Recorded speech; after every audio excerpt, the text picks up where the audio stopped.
Pacto de las Catacumbas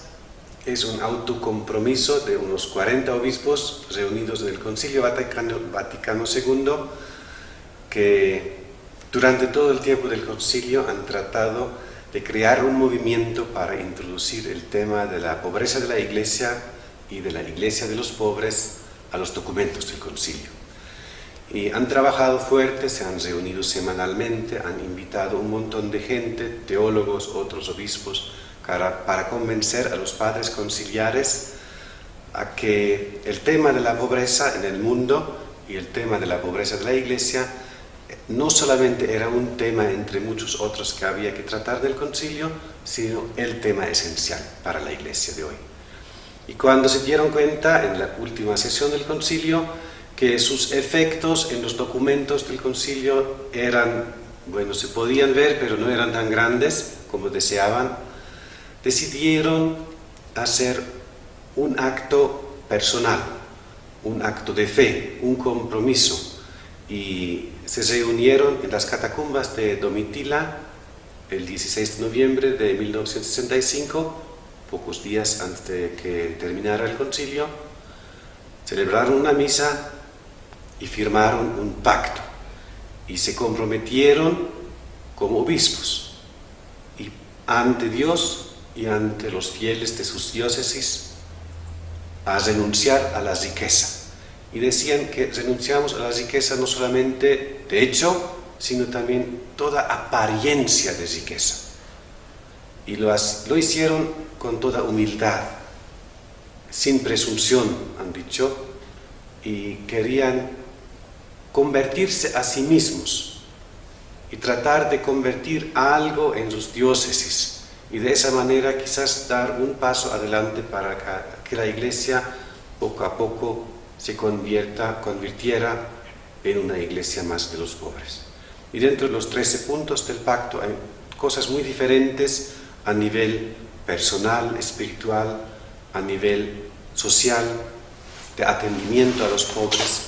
a nivel pastoral, que los sacerdotes, los obispos deberían acercarse ante todo a los pobres, de nivel económico, de nivel político. Los obispos entonces entendieron que el tema de la pobreza de la Iglesia tiene repercusiones en muchos ámbitos de la vida de la Iglesia y trataron de comprometerse, de hacer experimentos con esta manera de vivir la fe. Y terminan su pacto con las palabras: que Dios nos ayude a ser fieles.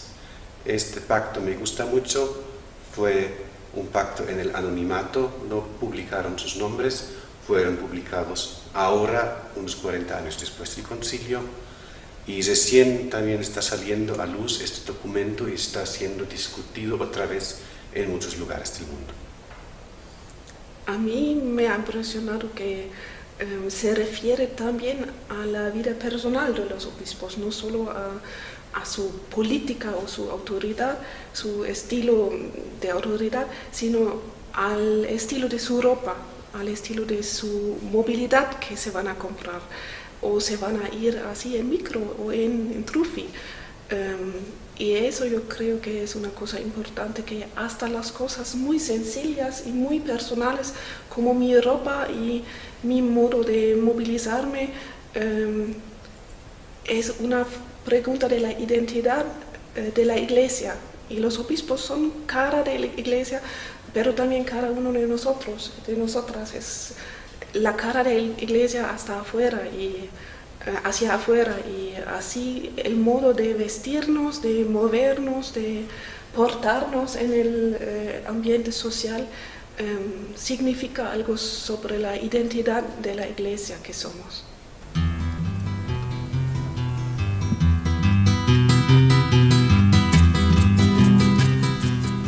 Yo he visto en la aplicación de este texto con diferentes grupos que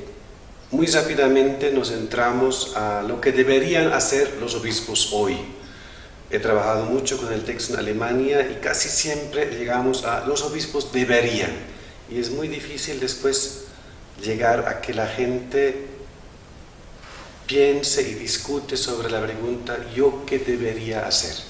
Yo creo que eso nos falta hacer todavía, reconocer que los obispos, esos 40 obispos de entonces hicieron un acto personal. Y lo que hoy nos falta también son actos personales de los obispos, por supuesto, pero también de cada uno de nosotros. Así cuando leemos este texto del Pacto de las Catacumbas, esto tiene repercusión, o debería tener repercusión ante todo en mi vida personal.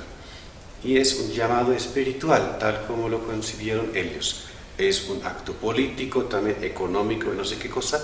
pero desde dentro, en el fondo, un acto espiritual. Quiero comprometerme ante la pobreza en el mundo, de vivir de una manera que el mensaje del Evangelio puede llegar a los pobres, puede convertir la vida de los pobres y también puede ser reconocido desde la vida de los pobres, porque el mensaje de Dios ya es algo presente en la vida de ellos. Pero para esto necesito este cambio de mirada, que no me centre en el mundo de la riqueza, que los medios de comunicación me tratan de poner en el centro de mi vida, sino tengo que convertir mi mirada y fijarme ante todo en la vida de los pobres, en la pobreza, la injusticia, el empobrecimiento de muchos en el mundo, y buscar desde el Evangelio las consecuencias que este llamado, que este mensaje exige de mí. Yo veo que en Alemania, por lo menos, la cara de la Iglesia, como la gente ve a la Iglesia católica, es mucho por medio de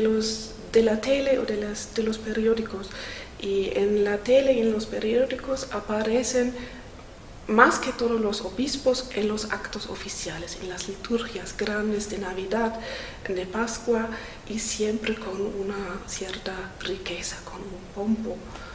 eclesiástico. Y eso es que da buenas imágenes para la tele, por supuesto, pero es lo que tiene mucha gente como imagen de la Iglesia Católica, y eso es un problema, porque claro que depende de cada uno de nosotros, pero lo que ve la gente desde afuera de la Iglesia a veces son las autoridades, y ellos también tienen que tener un estilo sencillo de vivir y de aparecer en el público. Y yo creo que eso es lo que es la fascinación ahora del Papa Francisco, que en sus gestos y en su comportamiento público tiene esta sencillez. Y la gente no busca a un sacerdote o a un representante de la iglesia así pobre, mal vestido, sucio, mal nutrido, pero a una persona sencilla y auténtica. Eso es lo que hace falta.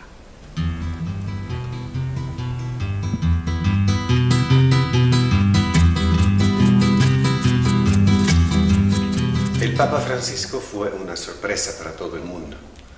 y cada día de su pontificado en el comienzo ha dado mayores sorpresas. Una de las grandes sorpresas creo que ha sido el nombre de Francisco, y el día 2 o 3 de su pontificado explicó a periodistas por qué había escogido al nombre de Francisco, y ahí dijo por primera vez: ay, cómo quisiera yo una iglesia pobre para los pobres. Y lo repite después también en su exhortación apostólica Evangelii Gaudium. Yo creo que en esta frase está encerrada toda la memoria del Pacto de las Catacumbas, aunque yo no estoy seguro si el Papa Francisco conoce el texto del pacto. Puede ser que sí, puede ser que no, porque también en América Latina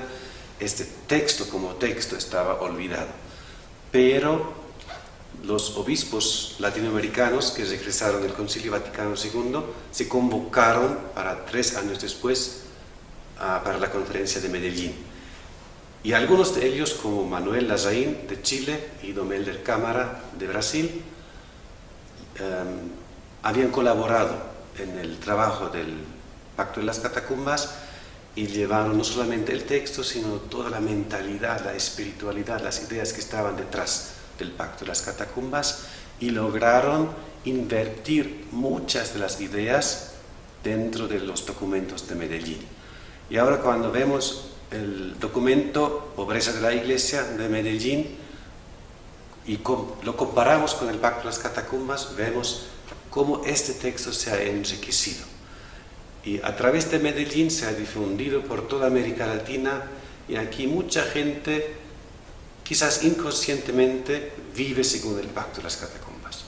Es como un documento fundante o un documento que ha llevado adelante la Iglesia Católica en América Latina. Y por esto, cuando en el Papa Francisco reconocemos muchos rasgos del Pacto de las Catacumbas, puede ser que conozca el texto, que lo aprueba, pero puede ser también que simplemente representa un modo de ser latinoamericano, de ser iglesia, un modo de ser latinoamericano, de ser iglesia que está impregnado por este pacto y que quiere llegar a que los pobres sean la iglesia y que la iglesia sea pobre también. Eso es la gran meta que nos ha puesto el Papa Francisco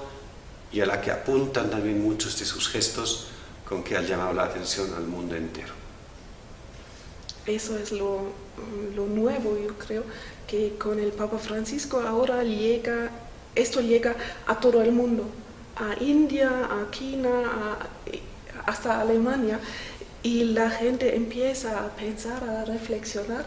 ¿qué está haciendo este Papa? ¿Por qué es tan diferente? Y podría ser una nueva cara de iglesia. Y hasta no son muchos, pero algunos, también he escuchado que un párroco en Alemania empezaba a pensar, como el Papa está manejando un cochecito así chiquitito, también en mi próximo coche, próxima movilidad que tengo que comprarme, podría ser un poco más pequeña. Eso sí, con eso tenemos que seguir, y ojalá que no terminen a reflexionar, que no terminen a ver y a pensar qué significa para nosotros.